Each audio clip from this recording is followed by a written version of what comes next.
just my, oh no, here we go. All right, so great to be here with you. I'm so excited. My name is Kieran. I'm the GM of a couple of businesses at GA, and I'm really pumped to be joined by two people I really admire to talk about how to build great marketing teams.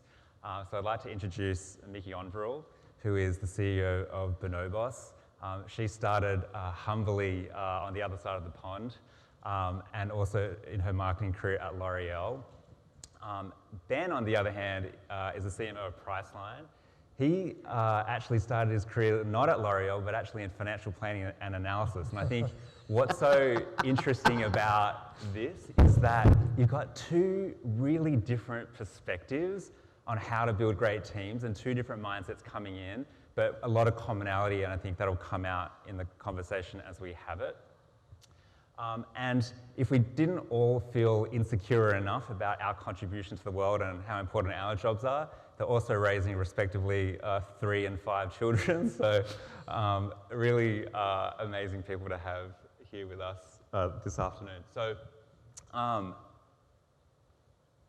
we've got our faces there on the first page, and I'll just go straight over to how do they fit into General Assembly and what are they doing on stage with me?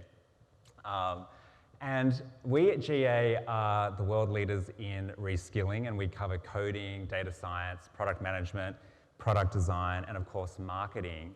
And as we've been doing a lot of teaching for almost a decade now, we quickly realized that we don't have all the answers with respect to how do you build a good team and what are the skills that matter. And where you really want to start is what is this profession? What are the skills we actually need? What are the ones that are most important we should focus on? Because there's so many different ones obviously you could cover, so you have to curate. And us knowing that we don't know the answer, we're very fortunate to actually have the Marketing Standards Board, which Ben and Micky sit on. It's a terrific group, and I think what makes the group so special is the diversity in it. You've got the big brands, the small brands, the platforms, you've got academia, you've got private equity and VC in it. And it means you've got a really rich set of perspectives on what is good, which is a great place to start. And the mission of this group is really to explain a marketing career and elevate the profession and actually give people recognition for the skills they have, irrespective of how they might have acquired those skills. And the first thing we did in this board was we went to lay out, well, what are the problems we're trying to solve, right? Let's actually start there.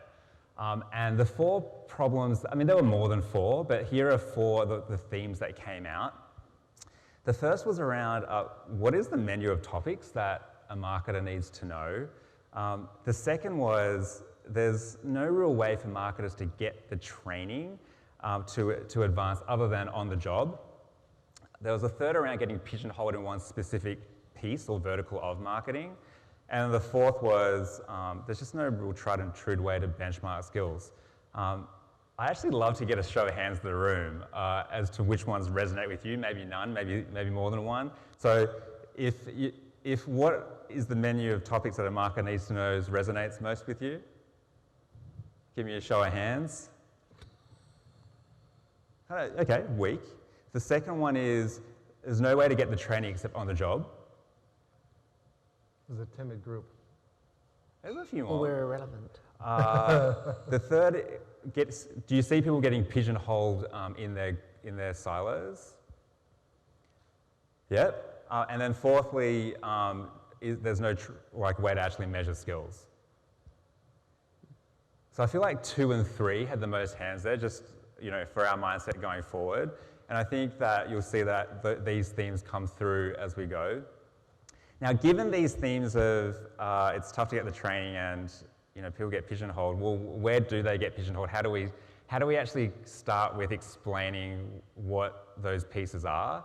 And so what we did was we had these 13 marketing leaders in a room, and their goal was to try to agree on what the skills were. What I'm about to show you is a very neat depiction of what they came up with, but I can tell you that it was a semi-contentious conversation to get there. So here's what they've got. They've got a 3-layer framework. The first layer is no matter what type of marketer you are, or what type of industry you're in, these are the skills that you should have irrespective. Okay, so you should always have customer insight. You should always know how to do creative development, even if you're not the creative. You need to understand the process of that.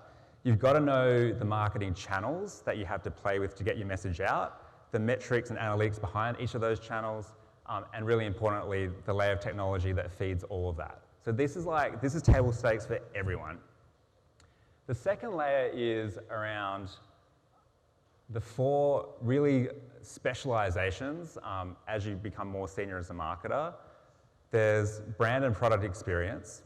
There's acquisition, which I know is an important topic for this conference. There's retention and loyalty, and there's analytics and insight. And these are the areas where people will often get siloed as you are the specialist in that thing. And then the idea was, if you can get more than 3 of these, that actually sets you up well to become a leader.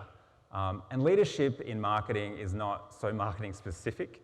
It's actually more about being a leader overall. And so you've got business strategy, you've got customer experience, you've got technology and data, as well as thinking about people and organizations.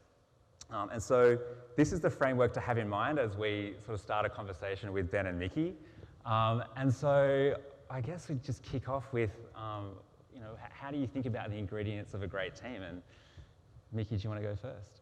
Yeah, I mean, I think what's amazing, and I love the fact that so many people are taking a picture of the framework. That says that we got something right. But I think that this framework actually sort of tells you what the ingredients are. And I think that as we were developing this, that became clearer and clearer, that you need to have people with experience across all of those middle tiers. But what often gets forgotten, actually, is what's in the level 1. So, as someone who has worked in CPG, I worked in tech marketing for a long time, and now I work in retail.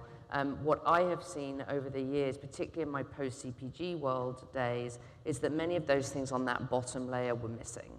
That people didn't have the experience, the talent, to really dig into a lot of that foundational layer, as we call it. And so for me, it's important that you have the skill sets that sit in that middle layer, but you have the training and the expertise that is represented by that bottom layer, actually in all of those roles. So that's how I think about it.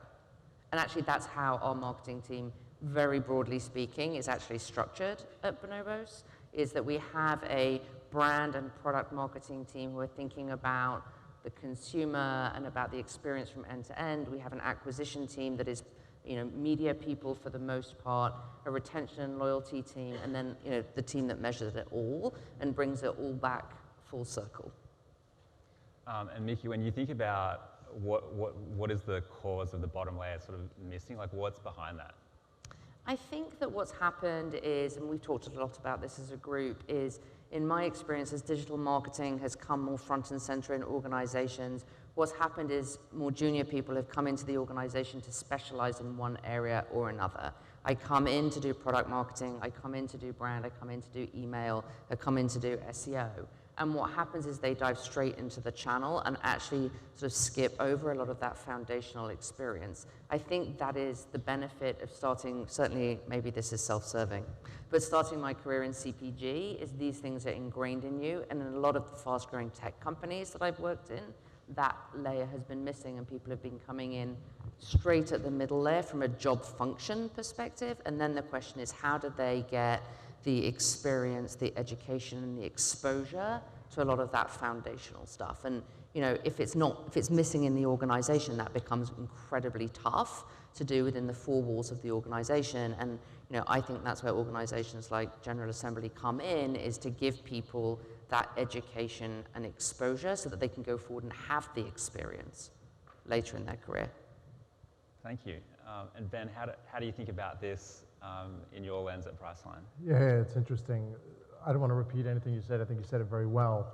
One thing that is implicit in everything that's been said is this is about people. If you want to have a great marketing team, you need great marketers. And there's no algorithm to hire great marketers, but there's a lot of things that we do at Priceline to try to improve our chances of getting great marketers. Certainly as we look to people, as you're hiring, people have to have the skills to do the job that you need them to do. That kind of goes without saying. But beyond that, there's a few things that we look for. So we will look for, maybe not a popular thing to say, but we will look for mental horsepower. We find that we're solving challenges that we couldn't necessarily have predicted. And so people that have that horsepower are able to get through those challenges a little bit faster, a little bit more efficiently. And so that's certainly something that we look for. A second thing we look for is people that demonstrate ownership.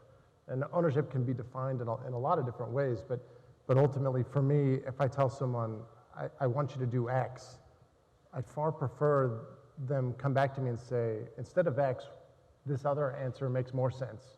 We can do this instead. Here's why, and here's how we do that. That's better than X. That's ownership to me, and that's something we look for. Maybe most importantly, people have to be a cultural fit. We have a pretty good no-jerk policy at Priceline. I would say very strictly enforced. It doesn't matter if you're the smartest person in the room and demonstrate amazing ownership. If you anger everyone around you and insist on doing everything yourself, you're not going to last that long at most companies. It's just not a great way to bring people together, and it certainly doesn't help other people learn. Beyond those, maybe I'd call out one other thing. I think as you're looking to hire people, it's always helpful if they have an innate desire to work in your industry or specifically at your company. It's helpful. It's something we don't think about very often. I remember one time we were interviewing someone, and the question was asked to him, why do you want to work at Priceline? And he said, his answer was, I remember it very clearly. He said, I live in Florida, and I have a daughter, and her favorite thing to do is go to Disney World. But we don't live close enough for it to be a day trip. So when I go, I need a hotel. But Disney World's expensive, and hotels are expensive, and on what I make, it's hard to do it. But I learned a year ago that I could go onto Priceline, and I could save enough money on my hotel that I could make it work. And he kind of paused, and he looked at me, and he said, I want to work at Priceline because Priceline makes my daughter's dreams come true. So yeah, that's why I like it too. And he's got 5 children to take to Disneyland. Yeah, they're not going. It's too expensive. But you know, he understood what we try to communicate to our customers, which is every trip is a big deal. You know, getting 60% off your hotel room is more than just savings. It's getting to experience things that you wouldn't get to experience otherwise. It's traveling more and traveling better. And when your customers and your employees align behind that purpose, it just makes everything a lot easier. That's great. So why don't we move to the next question, which is the work that we've done on the board in really, I guess, giving birth to this framework. How does that work change the way you think about hiring and talent development, if at all, in your company? I think actually Ben touched on it there in the sense that it's enabled us through the framework and through the benchmarking to be able to skip over that base layer, can they do the job, and really focus on how they can add to the business and add to the culture. So I love everything that Ben said. I would add to his list of sort of those soft skills around sort of adaptability and resilience. You know, businesses are changing incredibly fast, and people have to be able to adapt to new normals all the time. And honestly, the people on my team and our organization that don't like change probably aren't going to be that successful, because when you're a fast growth business, things change all the time. So adaptability and resilience, which I guess is related, which is how do you pick yourself back up after change, or when something hasn't worked, and how do you sort of rethink it and recraft it? So it's enabled us to focus on those sort of soft skills, and to Ben's point, sort of culture add. And you know, some of the things that are interesting about the Bonobos culture is we want people to be really curious. We want people to be what we call learners. And so now whenever I interview someone, I actually ask them, what do you want to learn in this role? And it's amazing how many people can't answer me because they think they have to come to the interview having the answers to everything. And so what you get is a very authentic, either no response, or you get a really interesting response that tells me about their levels of curiosity, and importantly, their self-awareness and their humility, which to work at Bonobos is incredibly important. I would argue important in many organizations. So it's changed that from a hiring perspective. I think from a talent development perspective, we think about the 3 E's, which I just referred to, which is education, exposure, and experience. So we can give people, this enables us to focus on where people need like more formal education. Where do we need to give them exposure to other parts of the organization or to other parts of the marketing funnel? And then how do we give them the experiences either through projects or through role changes and role additions to be able to kind of grow them through this sort of career path and journey. Thanks, Micky. Ben? Yeah, from a hiring perspective, this has really allowed us to, as you said, kind of get past that first barrier of do you have the skills necessary? We'll open roles and we're fortunate that many times we'll have lots of applicants, but that means you can't interview everyone that applies. And there are people that because of this framework and because of some of the credentialing that's been set up, people that we probably wouldn't have interviewed, that because we're able to say, looking at their resume, maybe it wasn't clear to us that they had the required skills, but looking at the credentialing, we can say, actually, they scored better than 80% of marketers. So yeah, I'm gonna talk to this person. They may not have done this job before, but they certainly know enough to hit the ground running. And that's been great. From a talent development perspective, it does help you think about how you get around that silo where people specialize in one thing and then they're stuck there because if you want to learn something else, well, you're not qualified to do that at the level you're at today. So then are people going to take a step down to learn from the ground up? And a lot of times it's just not realistic and not helpful for employees, not helpful for companies. So with this, you're able to help people learn, but then also measure how much people are able to learn about different areas of marketing to give them opportunities to do other things, ultimately help people grow into the next role. So it's helpful on both hiring and development. You've both talked a little bit about some of the silos that come out and that people get stuck in. Practically, how do you avoid that, or how do you help people have the opportunities to move across the level 2? Yeah, but I think you just have to be open as a leader to exploring ideas. We tend to take people that are great and say, I've got to keep this person in this role because they do it really well. And I think if you allow people to explore other areas and kind of expand their roles and do other things that maybe isn't directly in their forte, but you think they've got a good shot at doing, that allows it. So there's certainly something there. If you're not the leader, if you're this person who's siloed and you're trying to kind of break out and do something else, I would say be persistent. You can certainly, the GA credentialing process is helpful to say, look, I do know what I'm talking about. I've got some, I have some knowledge here, but be persistent in asking for opportunities to expand what you're responsible for and ultimately test and try new things. And I would just add that it's about experimentation. And what I mean by that is it's okay to move into an adjacent role and find that it doesn't work for you, and you have to create a culture where that's okay. And if you move to a new role and you're not successful, that doesn't mean that you're not a great employee. It just means that that role is not the best suited to you, and we'll find the next thing. So we have, in a retail organization, we have a current example where we have moved a director of merchandising in to be a director of product marketing. And it's working really well for us, but we went into it knowing that this was a bit of an experiment, and he's a very valued member of our organization. We wanted to give him the opportunity to grow, but we also had to go into it on both sides, open-eyed, and said, look, if this doesn't work, that's okay, because we'll just find the next thing. And so I think it's about creating that culture of movement, avoiding stagnation, and in some ways moving people before they're like fully baked in a role. It's almost Ben's point, which is what you want to do is move people before they're necessarily the level 1 expert, and that then the temptation is to keep them there because they're really good at it. You have to keep this sort of mobility and momentum, I think, within the organization. And that's a cultural thing. I think we've talked a lot about this framework, and one of the questions in the audience, I suspect, is there's just one framework, but there's a lot of different companies. And so as you think about company size and stage, how does the application of this thinking change?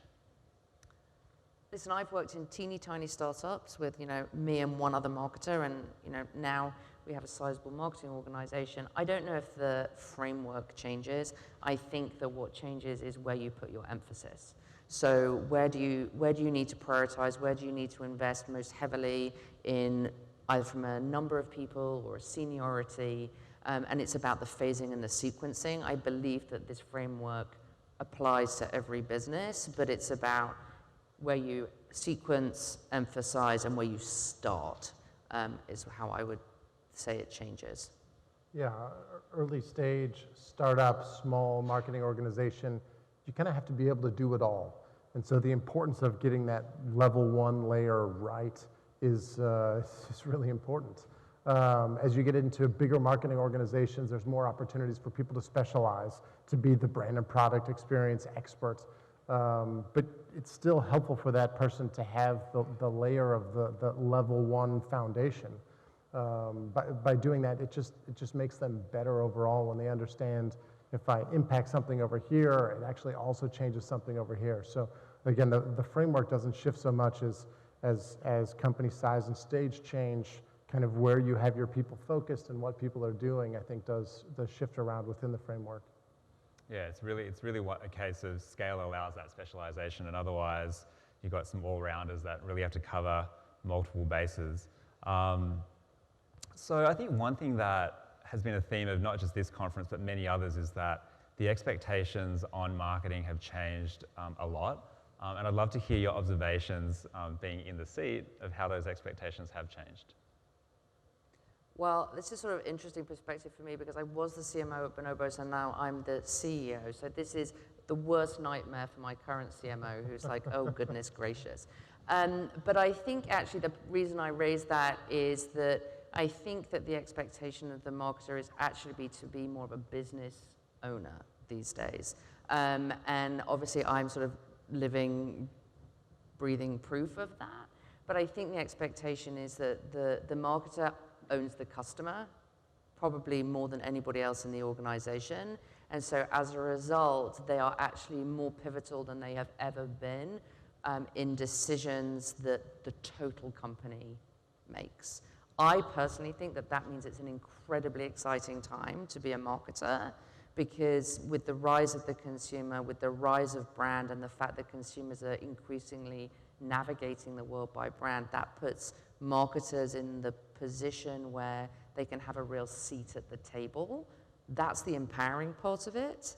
The terrifying part of it is exactly the same thing, which is the expectation is that you have a much, much more rounded view of the customer, of the business, of the P&L, of every piece of MarTech that lives out there. Like, it's terrifying. I choose to see it as empowering and exciting. And that's the conversation that I have with our marketing team now is a great time to have a career in marketing.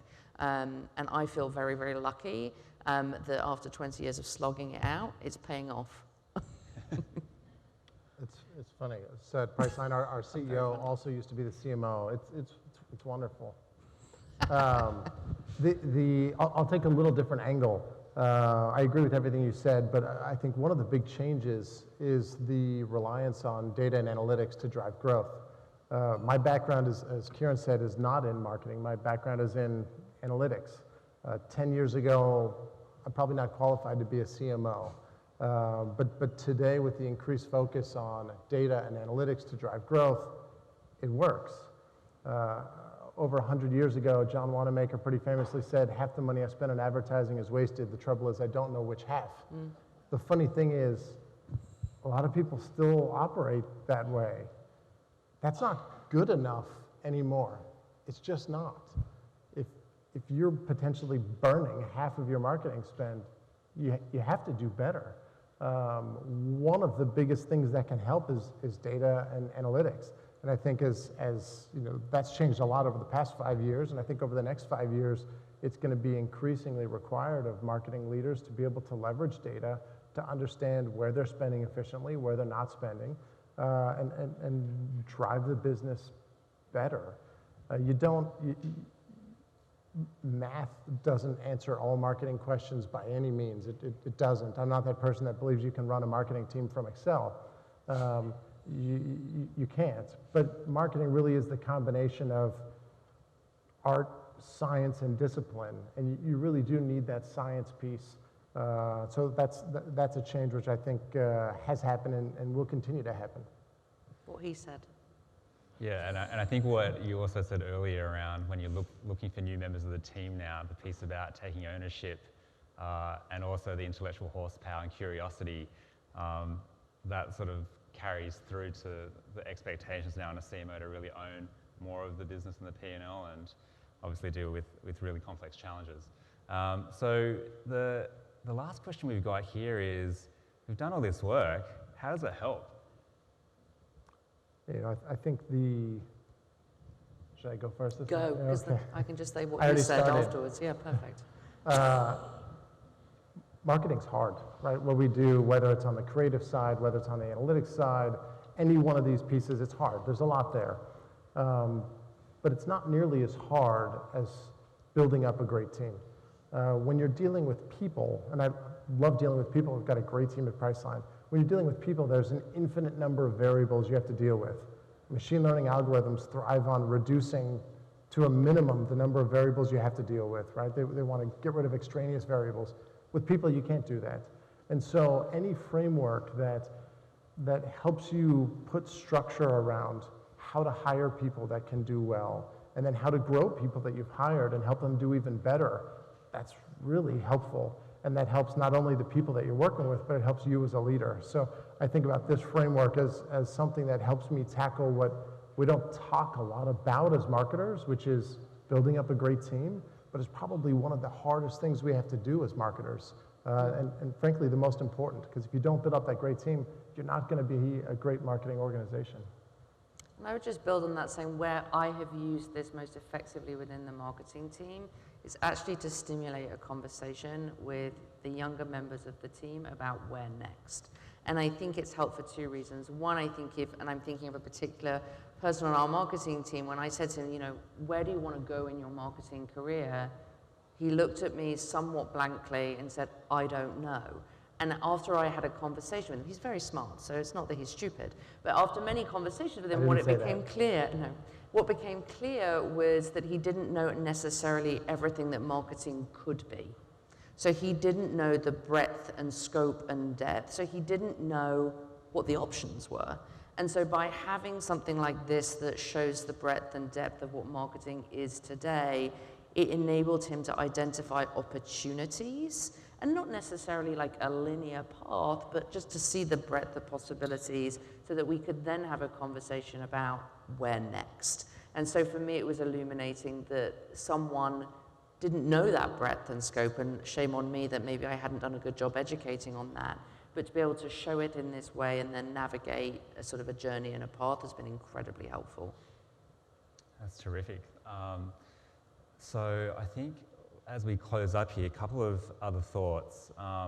One is that I think, as Ben alluded to, we've basically taken the framework, and at GA we're building assessments and curriculum against each piece.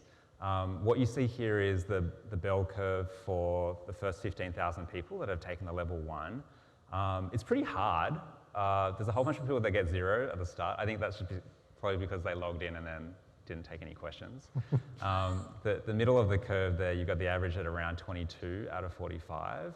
And then what the board signed off on at the most recent meeting was to issue the level 1 credential at 30 out of 45. And so we're seeing people coming through the process and actually being able to add that achievement to their profile, which is great for them. I think, Ben, your team recently actually just took it as well. Don't know how that... How did you do? Yeah, I passed. I am credentialed. I didn't score as well as I thought I was going to score. I thought I was just going to own it. But yeah, it was hard. My team did well. I encouraged a lot of people that aren't traditional marketers to take it as well. So we had our marketing technology team. It's a team of engineers. They took it. They were actually really excited to take it.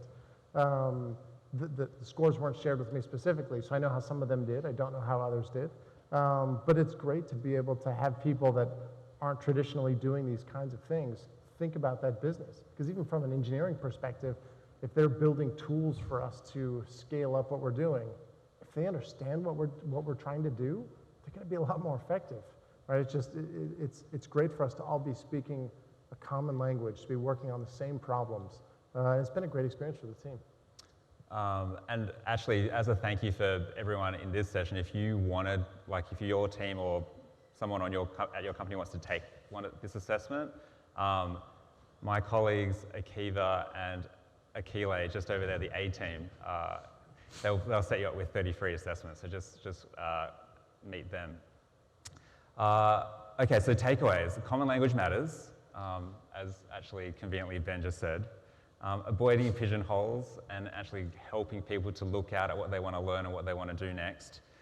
The third one actually came from a previous conversation. We didn't touch on it today, but what we've heard from other marketing leaders that yes, there's 5 pieces of the level 1. They're not all equal, and if you had to choose one, custom insight actually is the most critical. And then ultimately what gets measured gets done. And so if you're not thinking about the skills and how you curate your team, you won't actually get to the point where it's really what you intend it to be. So with that, thank you very much for listening into our session. Thank you. Thanks, Steve.